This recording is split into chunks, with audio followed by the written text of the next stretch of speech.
No one's inner critic is installed at birth. There's no baby lying in a bassinet going, don't cry, don't, you weak. Yeah. Yeah, you're a terrible baby. Like, don't cry. You shouldn't need a change. Like, that's not a thing. So all inner critic voices that are mean and hostile, just assume it came from somewhere that's not you. You don't need to know why. You don't need to know who. It got installed by someone else. End scene.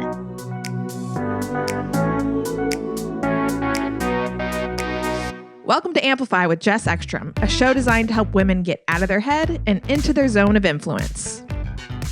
Today's guest is Britt Frank, clinician, educator, trauma specialist, and the author of The Science of Stuck. Some days, okay, maybe most days, I feel a little stuck. My first book, Chasing the Bright Side, was a hit. Not like a J.K. Rowling hit, but it still sold more than 100,000 copies. So why am I in my head about writing my second book, which I've been working on for quite a while? I think to myself, will it be a waste of my time? Will it be a bust? Will it diminish the success of my first book or even match it? I know that's my inner critic talking, and I brought Britt on to share some tips on how to quiet that voice. But it's not exactly that simple. Are we supposed to just get rid of it? And the answer is no. If we could, we would, and this wouldn't be a conversation. So this idea that you have to banish your inner critic or kick your inner critic to the curb or tell it to shut up, like, okay, I mean, if that works for you, you go, but good luck, because it's doing a job. And the thing with the inner critic that it's hard to swallow, but it's true, it's trying to protect you from physical death. Like, it's actually perceiving an audience, if you're a speaker, to be a pack of lions and tigers and bears. So it's not, oh, I hope that, Jenny likes me. No. It's that bear is going to eat you. Therefore, I'm going to release floods of stress hormones and yell at you to stay small, stay safe, don't get eaten. And we can work with the wiring, but we have to start with inner critic is on your side. It's just a very unskilled, it's like a toddler trying to help in the kitchen. It wants to help. It's trying to help, but there's going to be flour all over the place and you're going to have a stove fire. I am living that right now. I currently have smoothie on my shoe this morning from my daughter trying to help. Okay, but this is fascinating to me because this just happened a couple weeks ago. I had a really big event. And I feel like since becoming a mom, this is just for me and my own personal nervous system journey, I feel like I am less nervous before I go on stage. I still have nerves, but I don't have as much nerves because my priorities have shifted. It's not that I don't care, but it's also not the most important thing in my life, which a year and a half ago it was. And I remember I was backstage and I was like, wait, should I be more nervous right now? Do I do a better job when nerves are on my side? Is there anything that you can speak to on that? Do nerves help performance or hinder performance? So if we're just talking science and brain, you could make a case for nerves are going to be fight flight energy, which are going to give you that get up and go juice. So on one hand, sure, nerves are a source of energy that will pump you up. On the other hand, there are the two different kinds of stress and two different kinds of nerves. The good nerves are the I've prepped, I know my content, I know who I am, I know what I'm about to share is valuable. That's the I'm nervous and it will help me. But the bad nerves or the bad stress, and it actually has a name, eustress, eustress. Bad stress produces bad nerves. And that's the type of fight flight energy that shuts you down and makes you forget everything you know, including your own name. I think we've all, myself included, had the complete blank. Most people can fake our way through it and then the lights turn back on. Yeah. But the bad stress produces bad nerves, produces shutdown. Good stress produces good nerves, produces peak performance. But there are two different kinds. That's so interesting because I've definitely experienced both and I can feel them in my body, but it's hard to classify what is good nerves and what is bad nerves. So when we feel like we're maybe in a spot of, what did you call it? Eustress, the bad nerves. That's the good stuff. Eustress is the good stuff. This is why I failed science. Sorry. Yeah. When we're in the bad stress where we feel like, okay, I'm going to forget everything. Everyone's going to hate me. And you feel yourself shutting down. do you have techniques or anything that we can tell ourselves, or even just, I don't know, like what do we do in that state? Yeah, I have hacks for days. And full disclosure, I write, I speak, and I still get all of the bad nerves and I Yeah. get all of the full body. I'm about to get eaten by a tiger too. And so brain hacks are very useful and I have plenty of them. The first thing is, where on your timeline are you going to land? Because how I feel before I walk on stage is going to have a different intervention than how I feel a month before I get on stage. So if they've just introduced you and you have the, I'm going to puke, I'm going to die, I don't know how my foot is going to take the step to get on the stage, that's not a good time to start problem solving and identifying how true is this belief. That's just the, all right, we need a quick breathing hack to settle your nervous system so you can go. If it's a month before, we have more choices. So we have to start with, where on my timeline relative to the thing I'm scared of am I? Because the longer the timeline, the more things we can do. The shorter the timeline, that's when my favorite hack for you have to do the thing right now, so we need something to just get up and go, is to take essential oil. I use peppermint, but you can use whatever. Put it in your nostrils, because when you're smelling, your brain thinks you're not going to get eaten, which, think about it. If you're being chased by a lion, do you think you're going to smell the flowers on the side of the field while you're running away? It's Absolutely not. You're Yeah. not. Your sense of smell is not essential under threat. So you can trick your brain by having something really, it's like smelling salts when someone passes out. It's the same idea. So you put oil in between your nostrils. So as you're hyperventilating, that triggers your olfactory sense. So you're smelling, which tells your brain, oh, I could smell. Therefore, she's not going to die. Therefore, pump the brakes. That one's a great one. Waiting for like an event planner to come into my green room and I'm just like snorting peppermint, on the table. But that is fascinating. Okay, so the shorter the timeline to what you have to do, like the less options you have, which is where like the peppermint comes into play, the brain hack. But the longer the timeline, the more choices you have. So if you have something on your calendar 3 or 4 months in advance, or maybe even a week in advance, what are some of those choices when we're getting in our head? So the first one, and I'm a psychotherapist saying this, and I'll stand by it. Don't worry about why it's there. At least not right now, because a lot of people think if I just have insight into where this voice came from, this mean voice that tells me I'm worthless and that I'm no good, if I understood its origin, then somehow it won't be a thing anymore. But insight doesn't equal transformation. Like, I can tell you very clearly where the voice came from. No one's inner critic is installed at birth. There's no baby lying in a bassinet going, don't cry. Don't, you weak. Yeah. Yeah. You're a terrible baby. Like, don't cry. You shouldn't need a change. Like, that's not a thing. Yeah. So all inner critic voices that are mean and hostile, just assume it came from somewhere that's not you. You don't need to know why. You don't need to know who, and you don't need to go digging around in your childhood for what's this. Let's just start with, it got installed by someone else, end scene. Okay, great. You're about to put my therapist out of business right now, Britt. Like, I feel like I needed to know where everything came from. Well, how did it help? Did it? I think that there were some beliefs that helped knowing where the start was. I posted about this the other day about like, I have this thing in my head that says like, oh, you're bad at math. You can't deal with numbers. You can't do anything. And when I realized like that just came from this day in 4th grade where I got embarrassed and came up to the board and couldn't do fractions. But I think the thing that helped me was finding the evidence as to like what you said. How is it true? How is it true that I am good at math? And so being able to be like, no, that's just a false narrative that doesn't really serve me anymore. But I do think when there's something that is like on my calendar that I have to do, and I'm trying to dissect where all these thoughts came from about myself, that energy could be so much better spent elsewhere. Yeah. It's true. And again, I am a therapist and I do the why, and I get my whiteboard out and we sort of like murder board how X connected to Y and how this came to be. But you're so right. When you're in the zone of I need to execute, that's not a good time to try to figure out origin. But I agree with you. Like, having insight on your origin gives you compassion, but even having that compassion doesn't necessarily produce change. Like, finding evidence to the contrary is a great first step.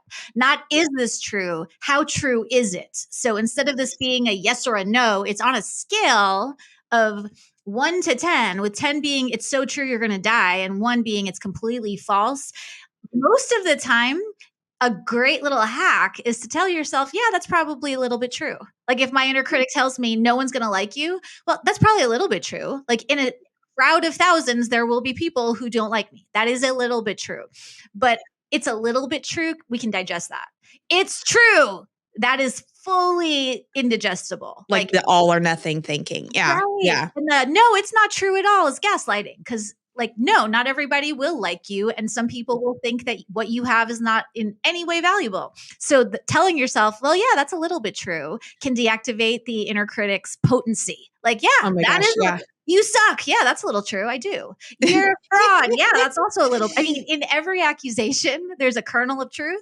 So yeah. use it to sort of microdose unpleasantry. Microdose unpleasantry. I think we just found the title for this podcast, but Right.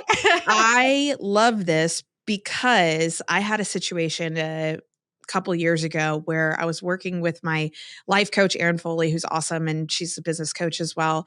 And I had this situation that I was unloading on her about this person that, you know, I felt like wronged me, and she didn't speak well of me. And I was like, you know, oh, this person, you know, she's so wrong. And I can't believe she said that.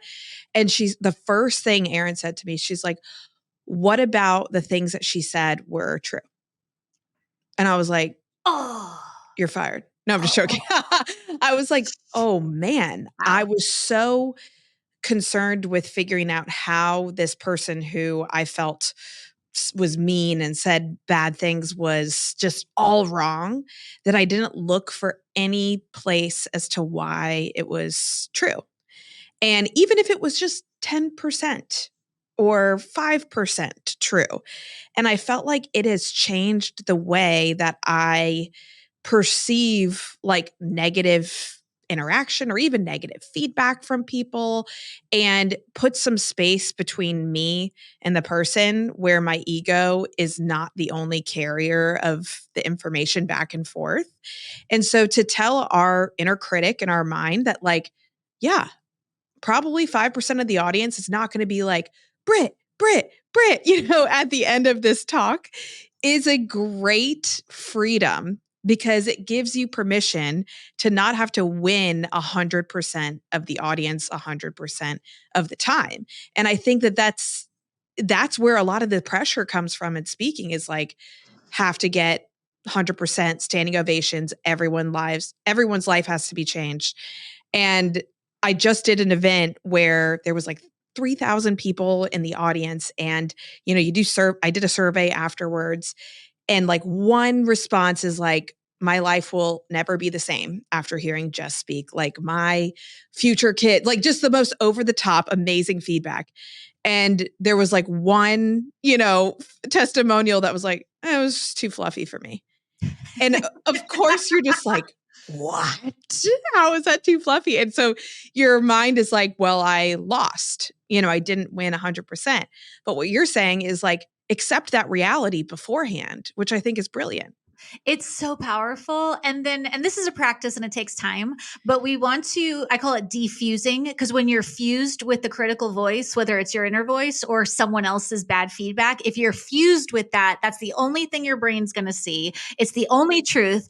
But we also want to defuse from praise as much as we want to defuse from criticism. Because if you are too invested, and I like praise too, like I don't care what people think. That's BS. Yeah. I do. And I have to work on this. It's human nature. Yeah. Exactly. But when you are invested in an external anything, whether it's the highest praise or the lowest criticism, you are going to really lose your sense of center. And then we're going to be reaching outwards. So in front of an audience, enjoy the praise, bleed when they bite you. That's all fine. But then we want to return to what's true about me for me. And so getting up on stage, the goal for me is what I aim for, is not blow them away, get the standing O, even though that's cool and that's nice. It's, am I being honest? Am I being true? Am I saying what I came here to say? Because how it lands is none of my business.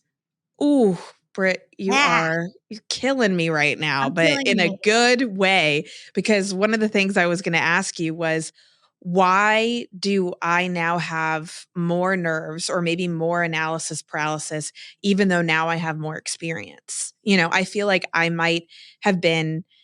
was a much more creative, looser entrepreneur when I was at the bottom, like had 10 years ago, no one was watching versus today. And I'm not saying, I'm anything big, but I feel so much more pause and hesitation in between pursuing my ideas or even trying new things on stage. And I think a part of that is what you just said, or I think a big part of it is because I'm addicted is probably a strong word, but rings true. Addicted to the praise and worried about like anything else. And so in what ways does like having more experience, I guess, help and hinder this process? It's such an interesting phenomenon because you're right. Logically, the more experience, the more Yeah, it should be comfortable. easier. Yeah. When I was first starting my social media journey, I had no followers and I didn't even know how to make a template. I was just I wanted to write a book. No one would let me because I didn't have a platform. And they're Right. like, you need a platform. So I'm like, okay, I guess I'm just going to start vomiting ideas onto Instagram and see what happens. When I had no followers, I tried out all kinds of things and I tested different ways of thinking and different ideas. No problem. As soon as I started building followers, I froze because now there are eyes on you. And then as soon as I externalized my what do they want, and it's so interesting. The more I focus on what do they want, the worse I perform. Whether it's a post, a piece of writing, a speech, doesn't matter. If I am focused on what do they want, I do not do well. Obviously, if a meeting planner wants X topic, I'm going to stick to the topic and build content around what I've been hired to do. But if it's what do they want versus what do I know is true and what do I have to share, it doesn't work. And that's a bummer. But the more eyes you have on you, the easier it is to look out and go, what do they want? And that's Yeah. when for me, that's when everything starts to go downhill. It doesn't work. It's so tough striking the balance between what do I want to say and what's sellable today, and especially as a speaker, in Mic Drop Workshop, we work with women all the time and they come to us with a passion or an idea or a thought that they want to share. And I feel like that's their job. And it's our job to show them what is the angle, the audience, and the value that they can bring as a professional speaker. Because if you're thinking both ways at once of like, I'm really, passionate about this. How does this sell? Then it totally diminishes the creative process. So I think that's like one of the toughest parts of being a thought leader, whether you're author, speaker, whatever you're creating, is like what you said, what do you know to be true? And what do you want to say versus trying to appease and grow and make a business out of this, because now you have more experience in this industry or in this area of knowledge, but you also have so much more information about how the business of this works. So how do you've built a great following. You have the book, The Science of Getting Unstuck. You have a workbook. And I love how you said it like earlier when we were talking, you're like, for those of you who don't want to read and you just want to get into the nitty gritty, the Getting Unstuck workbook is for you, which admittedly in this season of life, I'm not in a reading season right now. And so I'm like, I will be doing the workbook. How do you personally, with the success that you've amounted to, strike that balance of what do I know to be true and how do I make a business out of this? And Taylor Swift talked about this, and I really wise philosopher. Yeah, love the Taylor. sage Yeah. of our age is, she said, it's great when the creative muses, just like when you're in flow and it feels almost supernatural, how you're inspired and everything is great. And then when that doesn't happen, which is often, you have to default to craft. And so how to strike the balance for me is making sure that it's not just what do I want to say, what do I know to be true? It's also the craft of speaking. It's also the craft of entrepreneurship. It's also the how do I structure something that I want to talk about in a way that's relevant. Not what do they want to hear, but the WIFM, what's in it for me, is one of the oldest business pieces of advice in sales for all time. And it's relevant too. It's not just me. It's I don't want to focus on what you want, but I do want to share why it might be relevant for your life. And that is a very fine line. And there's a lot of craft to it. So I'm big on mentorship. I have coaches, I have teachers, I have people that go, yeah, no one really cares about that because that's actually not relevant for anyone but you because you're weird. So how can we make this relevant? How can we make this universal? Even memoirs. You take the craft of memoir, which is technically someone's story, but a good memoir has universal themes. I could read someone's memoir and see me in their story. And they didn't write it for me, but I can see me in that story. And I think returning to that is a good way to get that balance of what I want to say and being creative and being sellable and scalable and being relevant. Going back to, okay, how much craft can I put in here? How much can I think it through that lens while I'm creating what I want to say? It's hard. And let me just say, it is tough. Yes. And I love how you said, like, finding people who will tell you no one cares. I find that, like, the older I get, the less, like, I don't need more cheerleaders. I want someone to tell me no one cares about that. Don't pursue it. Because I'm like, I need people who speak that real honest truth. But I do think that we live in a world where we could hit publish, record, and all of a sudden you're viral and all of a sudden you have a movie deal and all these things. And so you feel this pressure of everything has to be instant. And if it's not instant, then it's a failure. But there is a quote from your book, The Science of Stuck, that has like rattled me to my core. And it is the belief that making a good decision should instantly make us feel good is a myth that keeps us stuck. I want to close with this discussion because I feel like if anyone takes anything from this podcast, like, this is such a headline. Talk to me about this belief that every decision has to be good is what keeps us stuck. Yeah. And it is I made a good change. Why do I feel worse than ever is very universal. And I'm a recovering drug addict. And I will tell you that the day I quit smoking methamphetamine, which, yay, crystal method bad, will kill you very, very bad. But I felt worse the first day I quit doing drugs than I ever did on them. And so it's important to know how brains brain. Our brains are not wired for health and happiness and love and peak performance and optimized living. Our brains are wired for pattern seeking and prediction, which means even the best change, the healthiest change, the most amazing, awesome change is going to feel terrible because your brain doesn't like change at all. Any change, even good change, to your brain is going to initially register as danger, danger, withdraw, withdraw. So like withdrawal is not just for hard drugs. If you've never worked out a day in your life, tell me how good you feel after your first mile run. If you don't eat vegetables, it doesn't feel good to eat raw broccoli after a diet of cigarettes and fast food. And I know that because I had to do that. I didn't have to, I chose to.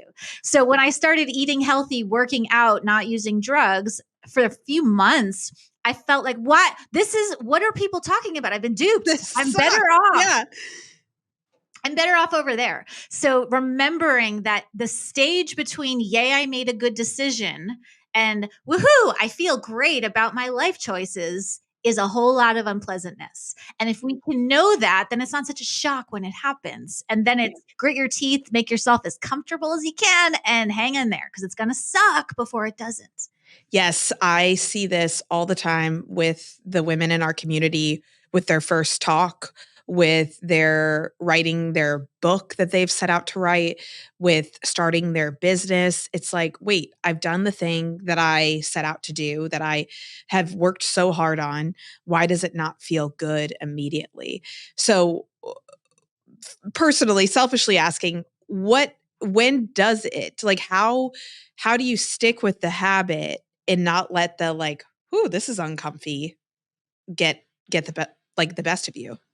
Fighting it is going to prolong it. So the more I should be happy, I just published my first book, I should be well, you're not. So if you can commit to what's true instead of what you think should be true, you're going to move a lot. I wish I could give you like in 9 days. Right. I know. That's what I'm hoping for, Britt. Come on, just make it up. Yeah. Generally speaking, if we're using like the addiction withdrawal brain literature, it doesn't take 3 weeks to make a habit. That's not a thing. But generally speaking, if you could commit to what's true, within 2 or 3 weeks, you're going to feel a little bit less like fried, frazzled, like completely in peril. But it requires surrendering to well, I know it should be fun, but it's not. So then what are my choices right now? Not like, I want to enjoy and celebrate. Well, I feel like crap, so I'm not going to do that. What can I do? What are 3, I call them micro yeses. What are 3 smaller than small steps, smaller than baby steps, like easy gets? What are 3 micro yeses available to me now that I can do? Because building those wins is going to produce the dopamine that will then make you feel good after you get rolling. I love these hacks. I'm like, tell me, I am not in the season of like what you said, let me dissect my whole life and find, what's holding me back. It's like, I just want to sniff some peppermint and do my micro, what did you just call them? Micro yeses. My micro yeses. Like, this is great. So if you are picking up what she's putting down, definitely get the Science of Stuck. And then also, or get the Getting Unstuck workbook, which I will definitely be getting and working through. Britt, you are amazing. Where else can people find you? How can they work with you? Tell us everything. Oh, this was so much fun. You can find me on Instagram where I have terrible boundaries and I talk to everybody and I spend hours on there all day and comparing all of it at Britt Frank. Britt has 2 T's, and my website, scienceofstuck.com. Awesome. Thank you, Britt. Appreciate you. Thanks so much. Thanks for listening to Amplify. If you are a fan of the show, show us some podcast love by giving us a rating and review. And give us a follow at Mic Drop Workshop and at Jess Ekstrom. This episode was edited and produced by Earfluence, and I'm Jess Ekstrom, your host. Remember that you deserve the biggest stage, so let's find out how to get you there. I'll see you again soon.